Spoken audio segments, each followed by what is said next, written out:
you got to realize that whatever you're doing, you're competing with somebody. What is it that gives you an advantage over your competition? Whatever you're good at, try to be great at it. And if you're great at it, good things will happen. Maverick Podcast. I'm far from average. That's why I had to come sit down and chop it up with DJ Maverick. They know my name from coast to coast and even in Dallas. I use my talent when I'm faced with a challenge. Gratitude strength is my magnet. Close your eyes and imagine. If you can see it in your mind, then you can have it. Maverick Podcast. Welcome, ladies and gentlemen. You could have been anywhere in the world, but you're here with us. This is a Maverick Podcast. I'm your host, DJ Maverick. Today, we have another rock star in the building. We have the operating partner, Tower Theater, Beer City Music Hall, and also Ponyboy. The one and only Chad Whitehead is in the building. Welcome to the podcast. Thanks, Louise. It's good to be here. For the 1% of the people out there that don't know who you are, tell us a little bit about yourself. Percentage might be a little bit higher on that one, but I am a guy who lives in Oklahoma City who is very passionate about live music. Yeah. And since 2017, I've been part of the ownership group that brought Tower Theater back to life and brought concerts to that space. And then we added Ponyboy, which is the bar next door. Mm-hmm. And then in 2022, we opened Beer City Music Hall. Congratulations. I've been watching all the growth and the movement. We were talking off camera a little bit, how you're trying to like focus on certain things. We'll definitely dive into that. But a funny thing that I want to sort of talk about, I was doing some research on Tower Theater, trying to see like what it was before.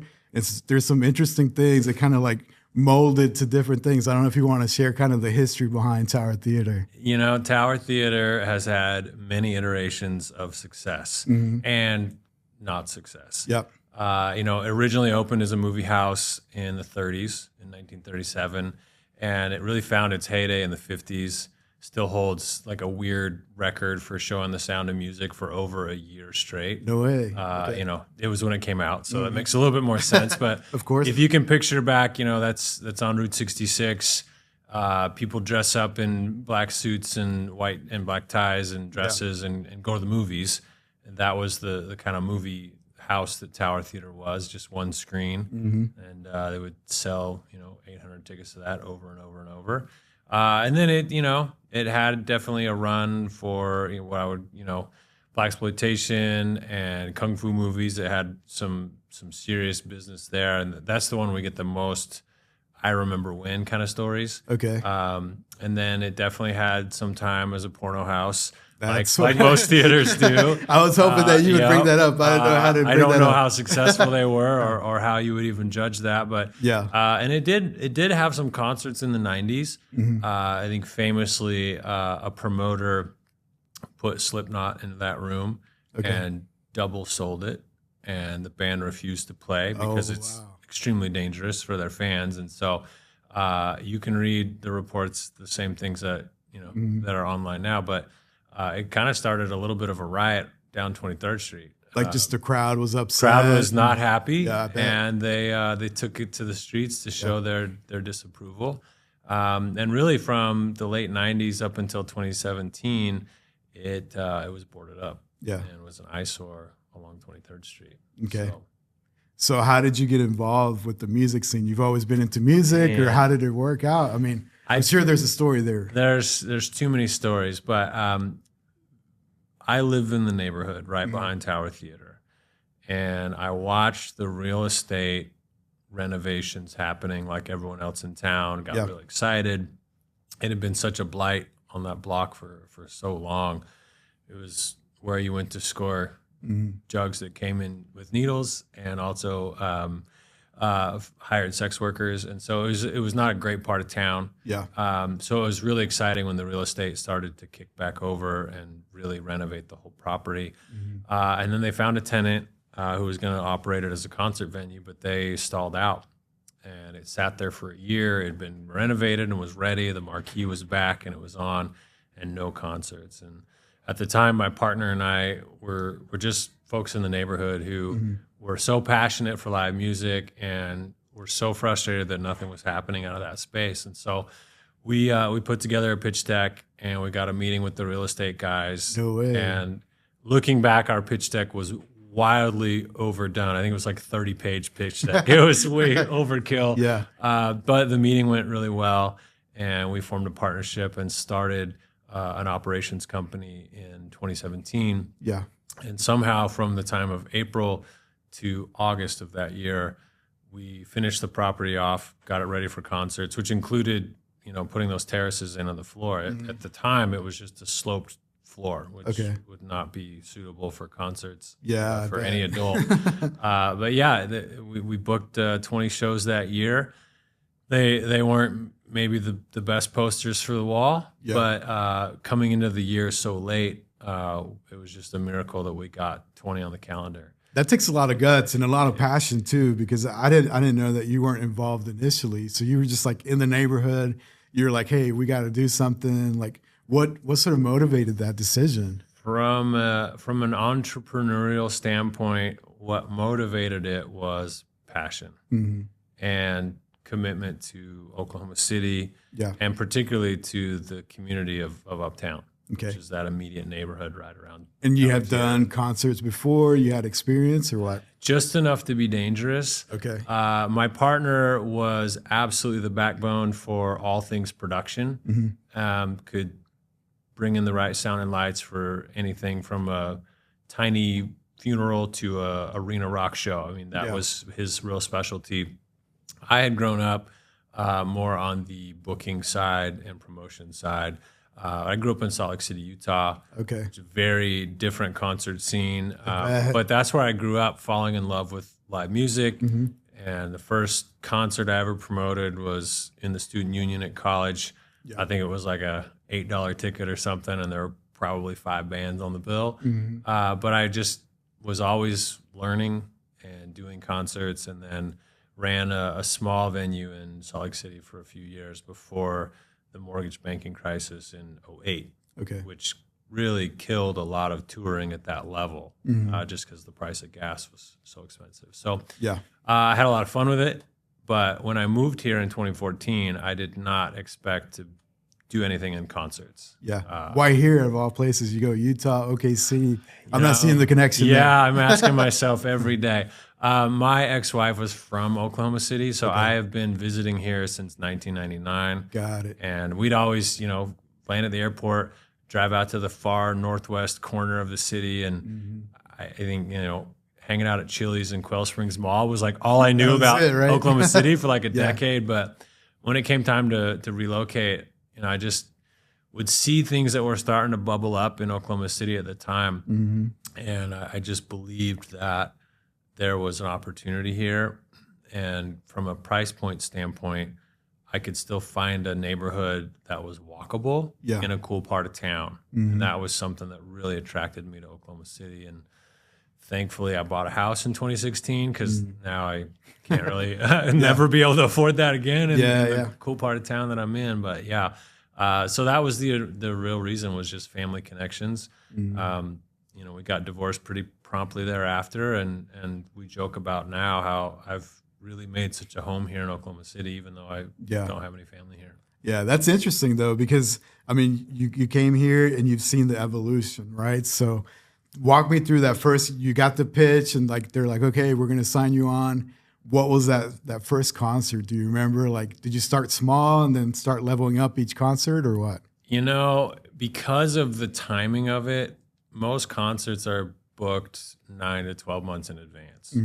So to come in April and hope to book anything for the fall, there's nothing left. It's the bottom of the barrel for the most part, And so the game was really, what can we get on the calendar? Because the venue hadn't put any shows on. So there was a lack of belief that it was going to be a venue. And if you think back to that time in Oklahoma City, Criterion had just come online the year before. Jones and Tower came on basically the same year in 2017. Prior to that, there were no venues of the middle size. And so there was just a real lack of belief that this was ever going to materialize. So it put this tremendous pressure on the real estate guys. But then from our end, it was just Citizens Bank of Edmond was willing to be our presenting sponsor, but only if we could actually get 20 shows on the books. So we had to really prove ourselves as a partnership that we could run this thing. And we took anybody we could get that would come to town. Okay. And there are definitely some that I am not ever going to talk about on a microphone because I don't want to speak ill of anyone's art. Because that's the thing. Anybody you book, it's like it's their life's work to perform these songs. And so it's hard to dog on them. But we did have some early shows. I would say it was like closer to Christmas time of 2017 where there were things on the marquee that I was really proud of. You know? I remember a John Moreland show in 2017 that was like one of our first sellouts. Yeah. And that was really I've seen him a me. couple of times there at Tower Theater. It's really cool because it's like intimate and the way that guy sort of does his art and everything. I mean, it's like the perfect video for that. Yeah, he brings you in. Yeah. So that first year, though, it was just let's survive. And we had to spend a lot of money to get the building ready and to hire a little bit of a team, but we came in with zero capital. So from an entrepreneurial standpoint, this was a bad idea. Yeah. It was all heart and all passion and no business experience / money. Right. And looking back at that now, I'm not proud of that part, but what I am really proud of is that we stayed alive. Yeah. And that we kept pushing the ball forward little by little, got better at it little by little. And, you know, we can skip the 2 years where the pandemic hit because those were pretty brutal, but it's just been a slow, steady grind of like getting a little bit more successful and learning how to sell those tickets, learning how to bring people in, learning how to keep everybody happy. And we learned a lot that first year. Yeah, let's talk a little bit behind the scenes. A twofold question here. So from your perspective, what's the challenges of a venue your size putting on concerts? And then also from an artist perspective, what do you think is the challenges from their side? From the venue side, it's always a matter of how do you pay your bills the whole month long? Because if you come to a concert, that concert is a big pile of money. Yeah. And you look at it and go, wow, this is lucrative. What you don't see are all the Wednesdays where you're dark and all the Mondays where you're dark and all those other days where you don't have anything. But the landlord still wants the same amount of rent every month. For sure. And salaried employees still expect the same amount of money every month. And so getting that right is the trickiest part for the venue. And then no matter how successful your November is, you have to replicate your success in December. Okay. And then you have to survive January when nobody really goes to concerts because there aren't very many. And we don't have extra money. We spend it all on Christmas, right? Yeah. And so you sort of have to survive economically through those lean times and then really win when you've got something in the room. Okay. And so that's been the trickiest part to get right. And that has taken years of real commitment to learn the hard way. And that's way bigger than just me. That is the whole team, you know, learning lessons there.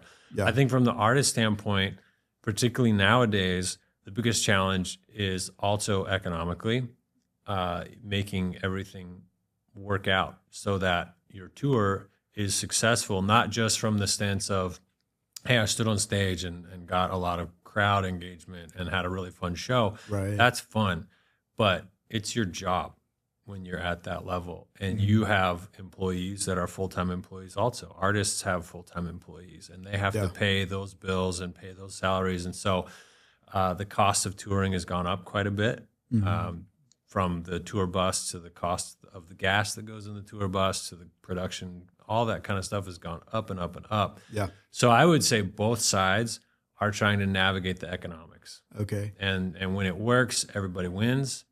And when it doesn't, one wins and one loses, or both lose. And trying to avoid those two categories is really important because it's an ecosystem. And you want it healthy on all sides. I'm a big numbers guy, so I think the cool thing about the time that we live in right now is you got all these analytics, right? So if I'm an artist, I could easily see who's checking me out on Spotify and maybe plan my tour around that. I don't know. What do you think about that strategy? Yeah, I think a lot of savvy artists look at metrics like that, and Spotify will give them that access to see where their key markets are. And I think a smart booking agent plots the route with all of that in mind. Yeah. I think also you look at population density, you look at previous success, you look at other tours that are doing well, And, you know, sometimes agents are just, like most of us, overworked. And so they're just looking, once something works one time, then they're more likely to bring it back and try to replicate that. So there is a lot of metrics that go into plotting a tour. But at the end of the day, it's guys like me that are willing to say, hey, we'll give you this much money to show up. And then you're putting that across the entire country. And you're looking at, okay, we're going to be out for 40 days and we're going to try to do 33 shows during those 40 days. And all the expenses are this, and the cost of goods is this, and all these kinds of travel expenses are this. And then it comes down to accounting and making sure that, you know, you're going to go on the road for a financial reason and come home with enough money to make it so you don't have to just turn right back around and go straight back out on the road. And you see a lot of stories on social media that artists will do a whole big run and come home with no money from it. And that's terrible, because life on the road's really hard. Yeah. Anyone can tour for a weekend and have a lot of fun, but doing it for like 40 days away from your family, away from your comfort and your pets and your loved ones. It's a lot of sacrifice for Really no hard. money. Really hard. Yeah. Yeah, I know you mentioned over 300 shows, so definitely congratulations on that. But not only that, you said that you're really focusing on the Latinx stuff, right? And we were talking off cameras. I've seen a lot of cool shows. So Caifanes, Carla Morrison, Danny Lux. So congrats on all that. Thank you. How are you going about that approach? Well, I have to be very, let me be very clear. I am the last guy who is going to walk into a Latinx show and know what's up. Okay. I know a guy. I've got if you need some advice. some of my compatriots that are I'm a part of a larger booking team. We've got people in LA, Nashville, New York, but we've got a couple of guys in LA, and that whole genre, those genres within that genre are booked with a lot more personal relationships. So a guy like me just wilding out trying to book that stuff, I have limited success. Like I brought Kuko to town the first time he came to Tower. But that was because the agent was like, hey, Oklahoma City's in the routing. Let's make this happen. Not because I was some expert on hip, young Latinx music and wanted to book a songwriter, you know. So I have a couple of guys in LA who that is all they do. And those relationships and those deals take a lot longer to cultivate. And they are very precise. And those agents are very good at what they do. And man, I've learned so much by just being along for the ride. And for me, it's been the most fun to learn about, because I've had the least overlap with it in my life. I mean, I'm a white doofus who grew up in Utah. Like, I didn't really know a lot of cultural diversity for the first 25 years of my probably life. Like alternative music, indie music. I mean, it's kind of the same thing, but Spanish. Lots of that, right. And so even just getting to sit side stage and just watch these different crowds come in and see how each of the genres really are their own thing has been such an education for me. And it really, truly has been the most rewarding part of the last, I would say, 3 years of booking. And it has helped, you know, hit those 300 shows a year. You got to really be diverse in your genres. And so it's been helpful economically to just be like, hey, man, this is an underserved genre in Oklahoma City. Let's be about it. And also like the perfect venue size for a lot of these artists too, right? So if they're developing a following, stuff like that, like an intimate concert like that, perfect. Yeah, you know, Beer City Music Hall is a 500 cap room, and that's big enough that you can do some good things, but you're not going to sell your house if something doesn't work out there, you know? So at Tower, you can get yourself into trouble. Criterion, you can really get yourself into trouble. So very grateful for those guys who are real experts in Latinx music, that they're the ones pulling the trigger on those deals. I always find it funny because people assume like Spanish music is just Spanish music, but there's like genres, just like you have genres in English music. You've got pop, you've got like hip hop, you've got all these genres, they just are in Spanish. It would be as dumb as saying, oh, it's in English, so I guess it's all the same genre. Because country Spanish, rock Spanish, I mean, you name it, all the genres exist just under the Spanish umbrella. Yeah. And then you get the regional specific genres though that are really like rewarding for me to just learn about culturally, because it's like I don't know where I'm going to interact with this genre specifically or this niche unless I'm coming to the show tonight. Yeah. And not everybody gets to do that because they don't get to just walk in the back door with a pass. But as a white dude in my middle years, it's been super rewarding to just come home and just be blown away. Be like, I just saw Fade. He's from Colombia. This is the furthest north he's ever played. Amazing. And I've never seen a bigger show in my life. Yeah. And my wife's looking at me like, I got to Google 2/3 of that sentence to catch up with you. And just, so it's so much That's fun. got to be rewarding. That's amazing. It was super cool. And to be clear, Live Nation brought that one to town, but I got to be there. Yeah. And it was pretty fun to watch. Yeah. So I'm sure you probably get tired of it, but do all your friends and people you know like, hey, you should bring this band, you should bring this art? I'm sure you get that all the time, right? I get a little bit of that. Not as much these days. I think the most of my friends and people who know me have given up on bugging me for stuff like that. But there are people in this city though that I'm like, hey, do you know who this is? And I do check in with people a lot in the other direction. Okay. But yeah, I like those conversations. So, Okay. I wouldn't say my DMs are open for them necessarily, although they technically would be. But like a lot of our bartenders at Ponyboy, like I like hearing what they think would be good show ideas because bartenders know the city better than most of us. So Yeah, I like that. definitely. So you mentioned you could get yourself in trouble. Can you like talk about any concert there that kind of had a little bit of trouble, or maybe whether that be logistics, sound, or maybe even like, the actual budget wise just didn't work numbers wise? It's like every show is really just like project management, and everybody involved is doing their best to like smooth it out before the show day. Yeah.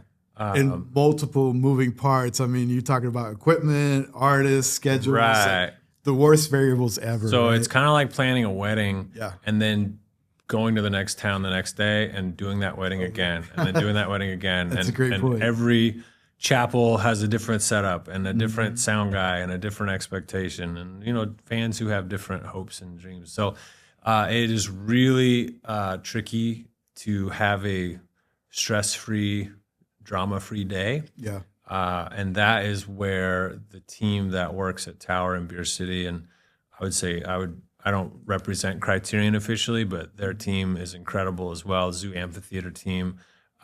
Their work is to communicate all the specifics as much as possible with the tour so that we don't have a ton of drama.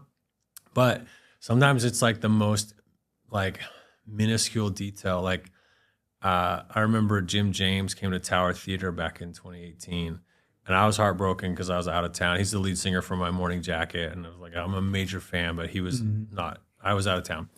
And they had their own soundboard, like a lot of tours do. Yeah. And physically, we just couldn't get their soundboard past the bar rails at Tower and get it into the room. Massive board. Right. Yeah. And so it was like noon on a Sunday. It was a Mother's Day. And we almost had to cancel the show until Lucas from our team figured out, hey, if we just unscrew the casters on this soundboard, they come in those big travel cases. Yeah. If we undo these casters, it'll give us the extra 2 inches we need to just lug this thing into place. Yeah. And sometimes it's small stuff like that.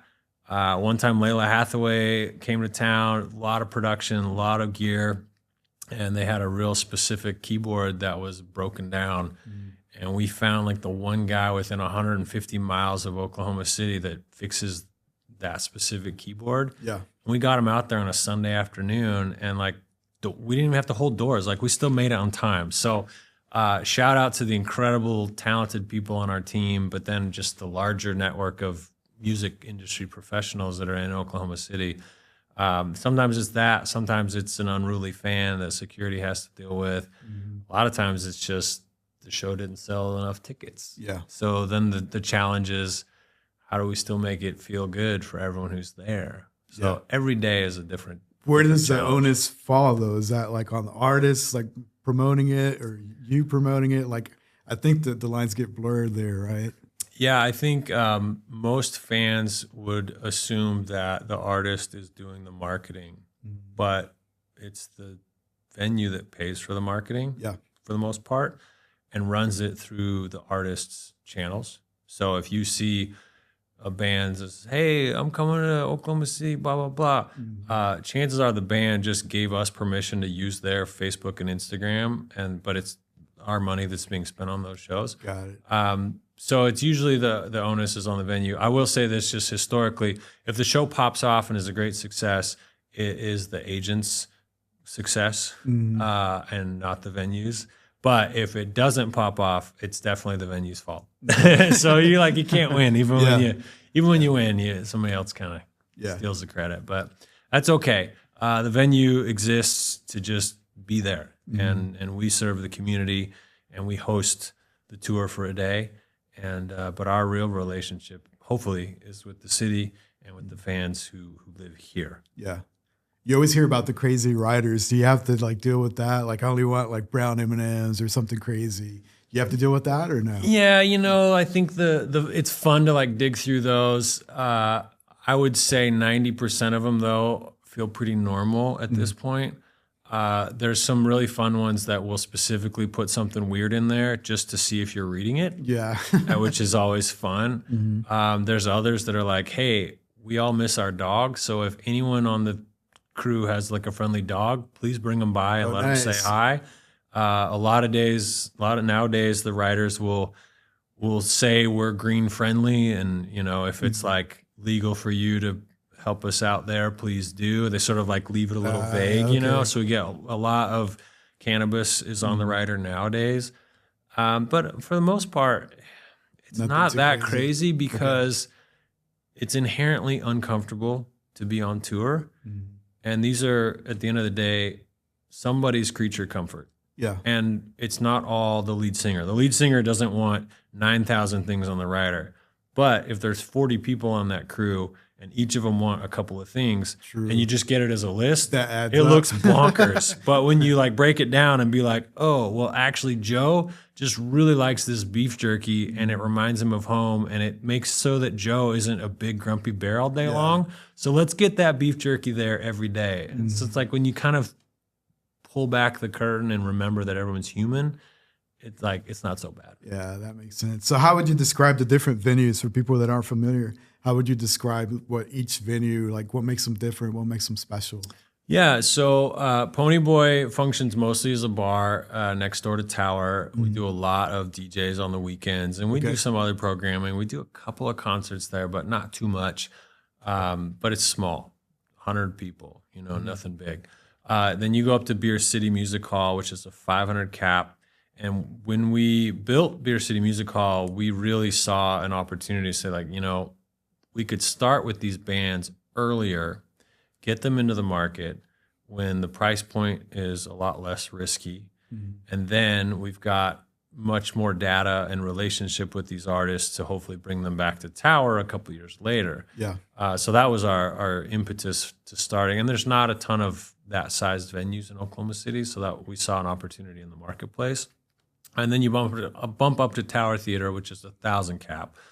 And so starting to see those buckets that the industry sort of identifies. You've got tours that are looking for 500 caps. You've got tours that are looking for 1,000 caps.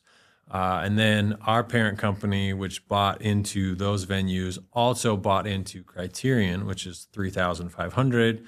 And then they also are the operators for the Zoo Amphitheater. So they've really controlled the pipeline there. So our game now is to get in early with hot emerging talent and then kind of bring them through that pipeline as they grow and build and become household names. That's interesting. Let's dive into that because you mentioned over 300 concerts, right? So how do you maintain those artist relationships with that many people? That has to be crazy. Well, it is a challenge. And, that's just Beer City. We're aiming for 150 shows a year, and Tower, we're aiming for 150 shows a year. So that is my primary responsibility of working with a larger team, is to try to make sure we hit those numbers at those venues. But then you've got Criterion, and you've also got the Zoo season. But the bulk of it is you maintain relationships with agents who do the booking, and really don't interact a lot with the artists. Okay. I think everyone assumes that I'm just hanging out in the green room with the band. But Yeah. I like once a year. I was about to ask you, like, what's the most famous artist you got on your phone or something? Once a year, I'll actually get to meet the band. It does not happen very often.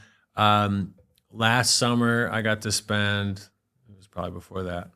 Last summer, I got to spend some time with a band called the Red Clay Strays at Beer City. They've been blowing up. They love those are guys. ultra hot right now. But The singer reminds me of Elvis. Hot yes. take. What do you think? No, I completely agree. And he's got that simmering kind of revivalist preacher thing that really works. But I got to hang out with them in the green room at Beer City. They did not sell it out, but they got very close. And they told me later that was the show where they really started to feel like this is starting to pop for us. That's cool. Which is cool. Little fun fact there for us in Oklahoma City. But that's probably like the biggest name lately that I've gotten to hang out with. Yeah. I don't do a lot of that. It's difficult to blur the lines from professional to fan. True. And so I kind of just lean away from the fan aspect, at least in person with the artists. But you're a big music guy, right? So that's Definitely a gotta big be music tough, guy. right? I got my whole house is just full of concert posters. So I do vinyl or love what? that. I am into a bit of vinyl, although I kind of have like one shelf for vinyl and it's full. So now it's one in, one out. So if I buy one, I got to give one away to somebody. So I've slowed It takes down. a lot of control. I don't know how I've you do slowed down that. the vinyl. But yeah, I'm definitely a big music fan. I think you run the risk of hating something you love when you turn it into a profession. Yeah. And I definitely flirt with that, and the burnout is real. So I have to always check myself and find ways to still enjoy just going to a concert. Yeah. And not just picking it apart when you're there, and making sure there's the paper towel on the floor, go pick it up, But I still do really, really love music, and I think one of my favorite things is going to those smaller shows at Beer City Music Hall, where the band is still in a van, and it's all still hopes and dreams for them also, and they might be making a few bucks, but not big money, not at all, and there's just barely hoping to build it. And I still love just getting to interact with artists at that level. And then the stories that might come out of that, right? It reminds me of like if you would have gotten to see like Nirvana when they played in a hotel or something. Yeah, I saw Nirvana before they blew up. That would have been cool. I did get to go to Elliott Smith's last show. Okay. But I didn't put that show on, but I did get to be there. But yeah, I mean, stories like that are fun, and that makes the effort really meaningful, and quite frankly, it helps you remember them because it really does blur together day over day. Yeah, so I'm gonna put you on the spot. Me, selfishly, if I was putting up like probably Pie in the Sky concert, I would want to see a lot of the artists that are no longer here. So my lineup would probably be Nirvana, Selena, and probably Nipsey Hussle. Wow. That would be my lineup. That's a good bill. So I don't know, put you on the spot. Like, what would be your bill? Pie in the Sky. They could either be here with us or no longer with us. Who would you go with? Man, that's a really good question. I would love to see the band in their heyday.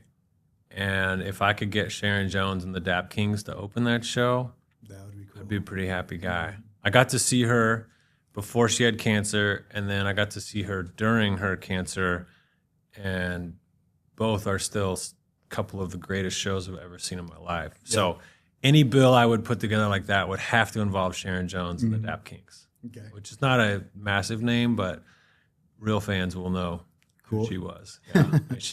May she reign and rest in power forever. Yeah, definitely. No other slots you want to fill in there? I mean, there's a million. You definitely put me on the spot. But I think you'd have to go with artists who are no longer with us, which is why I think the band would be pretty special. Yeah, we'll leave it at that. Yeah. Maybe one more Elliott Smith show when he wasn't strung out and could play the whole set. Yeah. That would have been really cool. That'd be cool. Not 4 songs of painful, Yeah. drug-addicted sadness. Yeah. So I'm sure there's a lot of comparisons with the OKC market versus like Austin or other markets, right? And everybody probably assumes like Austin's, the best or whatever. But I think OKC also has a unique blend, a unique offering, right? So let's turn that around. What would you say is kind of like the music scene in OKC? Like, what makes it unique? What makes it special?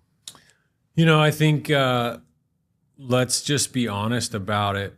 We do not have the deepest music scene history in Oklahoma City. Mm-hmm. That definitely belongs to Tulsa. Yeah. And we are playing catch up. But Kane's Ballroom was 100 years old this year. So it's a lot of catch up. Yeah. So tip of the cap to some of those markets that you mentioned, like Austin. I think what makes us unique is that we are emerging. We are a new market for music. We're still a very small market by music industry standards. Yeah. We're a C plus B minus market as far as the way that bookings go. But I think what makes us interesting is this is not a very old town. It's an old place, but like Oklahoma City compared to other metros, we're not very old. So there's a lot of opportunity here. So rather than pretend that we are the coolest music city in the world, I like to just lean into the fact that we're not. But very clever town, very passionate town, really savvy music fans. Yeah. Our work has just been to cultivate and draw out more of them. Yeah, it's super diverse, right? That's another thing. Way more than I grew up in Salt Lake City, Utah in the 80s and 90s. So statistically, maybe we're not very diverse, but for me, we're very diverse. And I'm so grateful. Like where I live right behind Tower, the northeast side is just right there on one side of me, and the Asian Cultural District is on the other. Yeah. And I get to be walkable to both of those. And hopefully, if I'm doing my job right, welcome both of those communities into Tower as regularly as possible. I didn't grow up around that kind of diversity, so I treasure it. I think it's really important. I think it's one of the under-mentioned cool things about Oklahoma City that I wish all of us could really like step up a little bit on our pride level. Just be like, yeah, this is a pretty diverse place, and not so like we haven't solved it per se, but I think a lot of people have friends in a lot of different parts of town. Yeah. And I think that makes it special too, of like, hey, we overlap. Like we overlap. The white folks might still go to church with the white folks, and that'll probably never change. And that's not my business. But we overlap at the Thunder game, we overlap at the bar, we overlap at the concert hall. Yeah. Like we're good at that. And we're getting better at it too, which is cool. I think the other cool thing is location, right? So if you're planning a tour, rent. We're like really like in the center, right? So yeah. I mean, I don't know. Logistically, it's kind of easy to make a pit stop, maybe. But I guess maybe if they're like, okay, we'll just go to Dallas or whatever. But what are your thoughts there? Agencies definitely have kind of tried and true routings that they think are the only way to do it. Yeah. But you are right. Oklahoma City is dead in the middle of the country. And I think where I see it working in our favor most often is in the summer when bands are just doing festivals. Oklahoma City's right in the middle, and we might pick up that Tuesday night show. The band's on their way out to California to do some, mega festival. So we do pick off a few things like that every year. Okay. And it's definitely a part of our argument of like, hey, where are you routing to? Because I bet we're on the way. Now, we're always a smaller market, so that means the show is going to be on Tuesday night or Wednesday night because they're going to hit those bigger cities on Friday, Saturday, because economically, why wouldn't you? Like you can make the most amount of, you can make a lot more money in Dallas putting on a show than you can in Oklahoma City for the most part. So it's still the economy of things that rules all. Somebody that's looking outside in, they would think like you've got the coolest job in the world. But I'm sure there's like some stuff behind the scenes that aren't so, a lot of fun all the times, right? So tell me from behind the scenes perspective, what are some of the challenges being in the role that you were in right now? That's a really good question. And I would first off say that I'm extremely grateful to get to do what I do. I'm just a tall hipster doofus, like not unique in those respects. You keep saying that, but I mean, you took a lot of initiative, a lot of guts. It's like I start with humility, and we'll go from there. But I am very grateful. But the grind is real. Yeah. And from an entrepreneurial standpoint, we sold a majority stake in the company coming out of the pandemic just to survive. Okay. And so I do not have to hold the stress of the finances quite like I used to. And that was brutal. That was so hard. Like there were times where we didn't know if we'd make payroll. There were times where we definitely did not make rent, and we chose to pay the staff instead of pay the landlord. And the staff was not aware of that, but the landlords certainly were, and they weren't too happy. And you're like, we'll figure it out somehow. Well, and we always did, but it was like, man, it was stressful. And so that is something that I'm very grateful for, that I don't have to, I don't wake up at 3 a.m. clutching my chest anymore, quite like I used to, thankfully. But I would say just the ongoing nature of the concert business, you always have to replicate your success. And the minute you take your foot off the gas or you stop paying attention to something, 3 months later, your booking calendar is going to show that gap. And that gap's going to hurt you financially. Okay. And so just keeping it going and being really just dogged about it. Like, man, the fish aren't biting, but I'm going to get up and go fishing anyways. Yeah. And try to find the action is hard. And then just, man, I don't know anybody likes to check emails, but like, I feel like I just wake up and my job is to check like 300 emails a day. Jeez. And it doesn't really stop like for vacations. It stops. So like the next 2 weeks, the whole industry kind of like takes we all declare peace on our inbox and we all take a break. But other than that, I mean, if you're out of town, you're still checking your inbox. You're still having a reply. And if you don't, somebody else will get that show. And so it's a scarcity reality that you have to be very aware of at all times. Yeah. Listening to you say that, do you feel like you're measured like from your last concert? So you're only as good as like your last concert? Like that's a lot of pressure, right? Like if you're like, yeah, you knocked it out over here, but like, let's see what you bring to the table next type of thing, right? You know, I think I want to focus first on our employees. And we have 50 employees roughly that are dependent on their paychecks. Yeah. That depend on, it's this giant wheel and everybody pushes the wheel in their different parts. But the booker kind of starts that wheel because you're the one that's putting stuff out on the calendar. Yeah. And then the marketing team starts pushing that wheel. And then you actually get the tour into town, and then the ops team pushes that wheel. And the bartenders hopefully really push that wheel because add some lubrication. You got to sell some alcohol. And so everybody has their part, but the booker really starts that momentum. And I take that pressure with a lot of honor. Like I'm extremely proud that I get to be involved in something that helps a lot of people have a full-time job in an industry that 10 years ago, there weren't those jobs in this town. And so I take that really seriously. But it just never stops. Yeah. It just never stops. And so it is hard. And I think the pressure to always perform and outdo yourself, I think is probably natural to most of us because we just always want to do better. But if I keep our employees happy and the rest of the owners happy, which means, our bills and our successes financially are where they should be, I think the fans will always kind of think you're doing great or not great based on if they are happy with the shows you booked or not. And most fans don't go to a ton of concerts each year.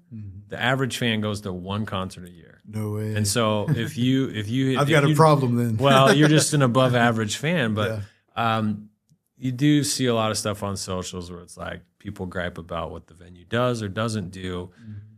And it's not like booking is just, hey, I went to the pantry and I opened up the pantry and I just I pulled down this show and I pulled down this show and I pulled down this show because I like them. At this point in the year, we've had an offer out for every single band you've ever heard of. Yeah.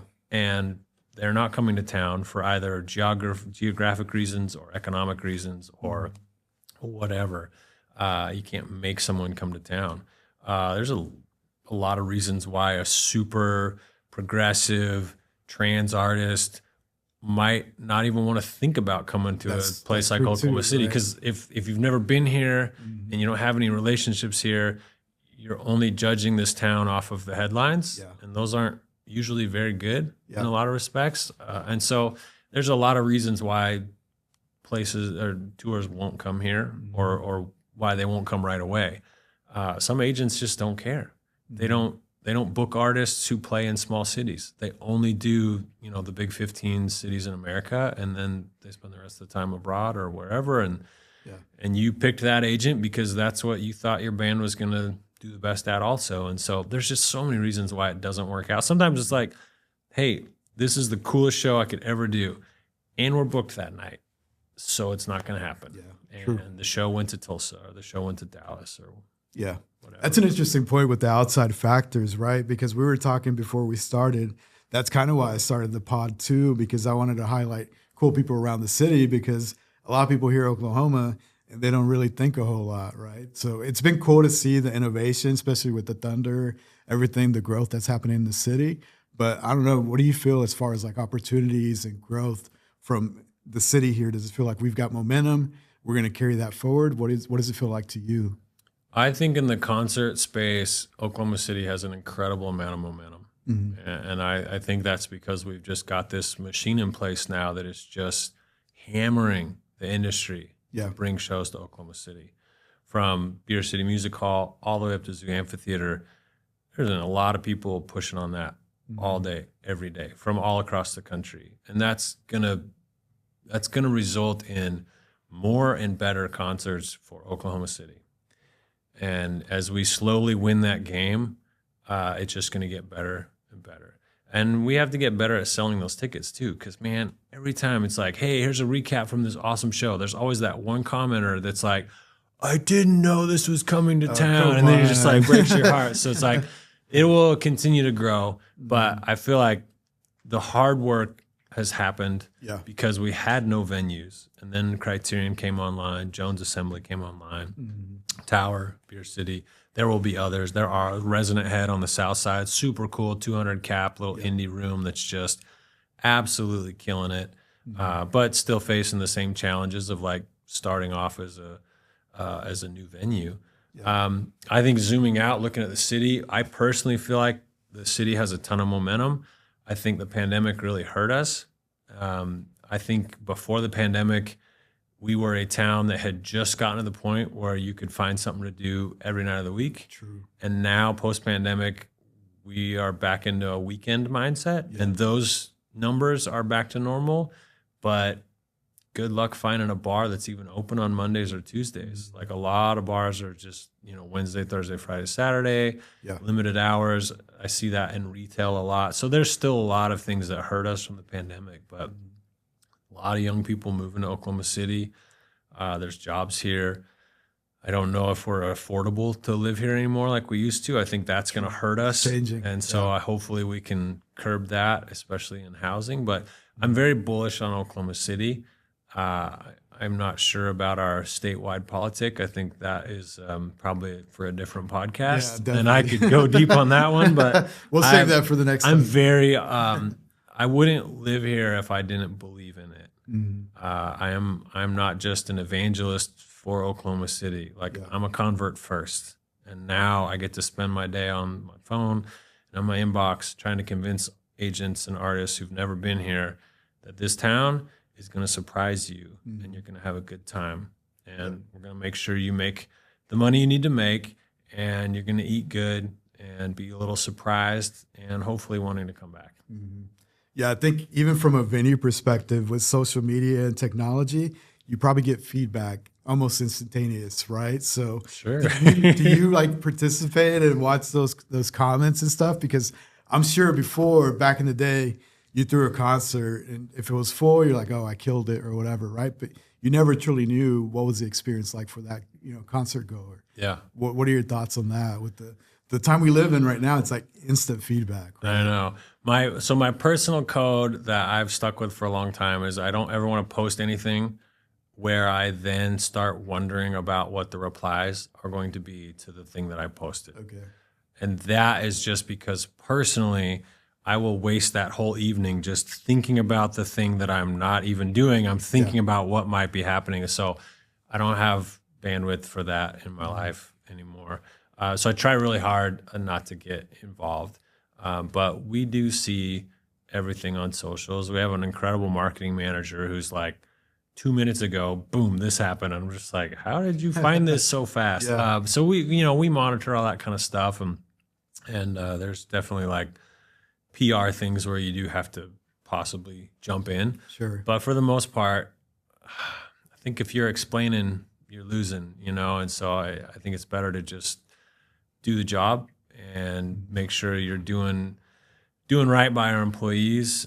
And, I try to go to most of our shows and at least hang out for a little bit. And I love interacting with fans. And if it's not working for the fans, I'd rather know about it than not know about it, because it's nothing without the fans. Yeah. It's for the fans.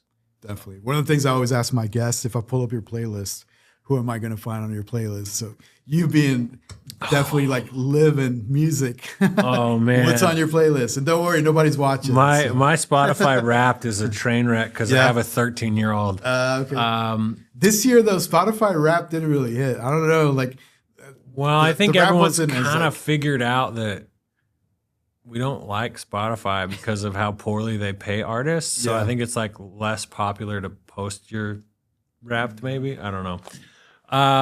What do I like to listen to a lot? I listen to music all day long for work. Yeah. And it's usually in 30 to 2-minute snippets. So I never have a playlist on in the background because I will always interrupt that playlist to go, hey, so-and-so's looking to come through, and you immediately stop what you're listening to and you go listen to that and you try to familiarize yourself with it a little bit. So I really don't listen to music in the background. Wow. So does it feel like work then? You're like, I just want silence. I want to ride in the car, silence. I am one of those psychopaths who mostly listens to silence in the car. No way. I'm also one of those psychopaths who's a massive soccer fan. So soccer podcasts are my number one music. Okay. But I really like a lot of old Motown. I've really come to appreciate a lot of the different country genres that you wouldn't really find if you grew up in Salt Lake City, Utah. Yeah. So like I've enjoyed that. But I'm a generalist. I really like a lot of music in a lot of different directions. Okay. There's this band from Colombia called Baltez that I've been really into this year, surf rock. Yeah. I got really into this band from Argentina last year called Banda Los Chinos. Oh yeah. Or it's like this killer. massive kind of like disco indie band from they're Buenos super cool. Aires. But I went pretty hard into those guys and really listened to their music a lot. A lot of it is like if I'm working on an artist and I'm really excited about hopefully getting their show, or I did get their show, then I'll really like geek out over their music because I know I'm like, hey, they're coming to town. I better get ready. So you were listening to like Frankie J and stuff like that here recently, or what? I should have been. That was a great show. Was Did it? you go to that show? No, I wanted to so bad, Yeah, it but was it a just didn't work out schedule-wise. Great crowd. Because Paul Wall was right? like, he walked around the room and told every single one of our employees, if anybody wants to grab a selfie with me, and like half of our employees are like, I found out about it on socials because everyone was posting their selfies with Paul Wall. And it was like, every single employee was like, that was the nicest tour we've ever had.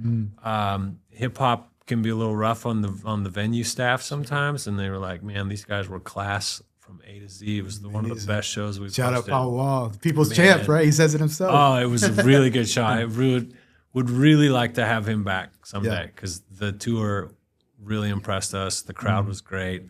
Everything was great. Yeah. And Frankie J is like a perfect example of like Latinx, and like you talk about somebody growing up in modern times, you can see R&B influence, Spanish influence, like mariachi influence, right? So coming up, like if you're like Latinx or whatever, you're listening to all kinds of music, right? Yeah. So I think there's super like numerous opportunities for new artists, concerts, stuff like that. Yeah. What genre has you excited the most, do you think?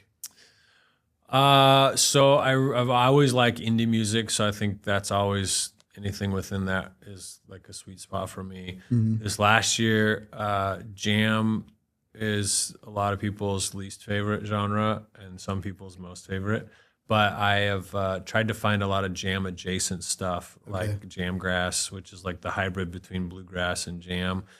That's a genre I've been really trying to push into a lot this year, booking wise.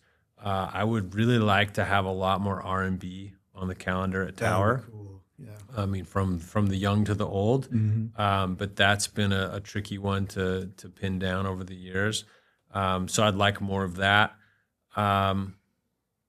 Yeah, those are probably two of the key areas. I'd really like more comedy. At Tower, that'd be great. Yeah. But yeah, thankfully we've got those bookers in other markets that are like really. I've got an expert in rock music, so if I need, hey, does this look right? I've got people I can turn to, and that helps a lot. Perfect. Let's talk about New Year's Eve. You're planning something super special, right? Yeah, the Uptown Get Down at Tower Theater. So this year we've got the Floozies, the DJs coming to town. If you're not familiar, kind of funk / EDM dance duo. Yeah. This will be the first time ever that we are doing confetti cannons at Tower. We've never done confetti, ever. We've always like held the line, don't do that. Best, right? So we're going to go big with confetti on this one. Have you done sparklers? Sparklers is kind of a good Sparklers is cool. Right? We don't do anything with fire at Tower because it's a historic property. But we're going to do lasers for New Year's Eve.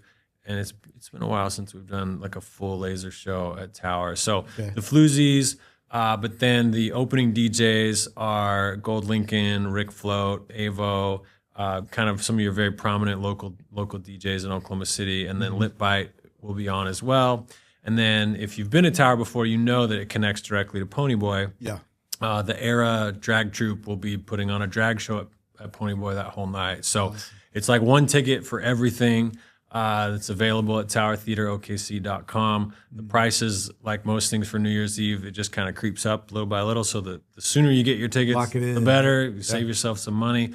But historically, Tower has really gone all out for New Year's Eve, and we're doing that bigger than we've ever done this year. So that is fun. If you liked dance and you like our, anything dance adjacent, that's your spot. At Beer City Music Hall, we have a Red Dirt lineup. So if you don't want to dance, but you want to get out and listen to country music and, put on your boots, Gannon Freeman and CC Rev are headlining at Beer City. And same there. The ticket goes up the closer we get to New Year's Eve. I don't want to charge anyone for anything on New Year's Eve, but to get marquee artists to come to town, got to do it. Their prices are, festival prices. So you kind of have to pony up. Yeah. Looking forward to it. Is it like a district thing, or it's like the celebration's just, dedicated to Tower? We want Uptown to be hopping on New Year's Eve. And so the theory of the case has always been, if Tower is crushing, then all those bars and restaurants that are adjacent to it are going to collect people all night long. Yeah. And so there are 13 bars from Cookies down to Blue Note along 23rd Street, and that's just the bars. There's so many other restaurants too, and we're the ones who get to spend a lot of marketing dollars, and we have to, but it's like, that's how the work that I do impacts my neighborhood economically, which I take great pride in, and I care a lot about my neighborhood. Yeah. So if we're bringing a big crowd, then everybody else is going to get something out of that. Yeah. And love that. Yeah. So for the people that are, big music heads, they want to support the movement you've got going on, what's the best way for them to do that? Well, I always say buy a ticket, come to a show, but I think for most concert fans and most of us when money's tight, you're not going to go to a show of a band you don't like or you've never heard of. So I think, find some new artists that you are into, and then when you are going to go to a show, grab one extra ticket and bring somebody with you. Okay. And just say, hey, I like this show. Trust me. You buy the drinks. I've got your ticket. We're going to have a fun time tonight. Just like you would at like, hey, man, I'm going to go to the Thunder game. I got an extra ticket. Come with me. It's a great idea. You're going to have a fun time. Like, even if it's not, sometimes I have more fun going to a show when I don't know anything. And I just come in blind, and then you just let somebody's life work be presented to you in a creative, artistic way, and just let it wash over you and see what happens.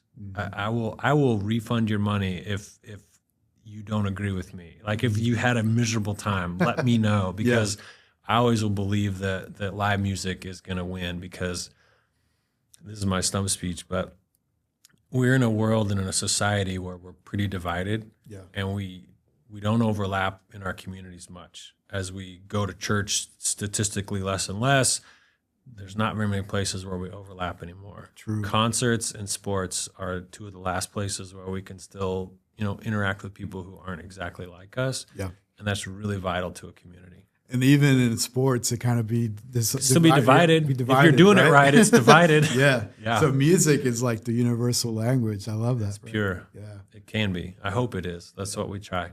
Cool. Well, I enjoyed the conversation. I want to thank you for your time. Thank you so much. Anytime you want to stop by or whatever, you got a big event or not, you just want to geek out about music, let me know. Thank you for the invite, and hit me up next time you're going to a show. Definitely. Will do. All right. There you have it. Ladies and gentlemen, the super talented Chad Whitehead on the Maverick Podcast. In dreams, we trust.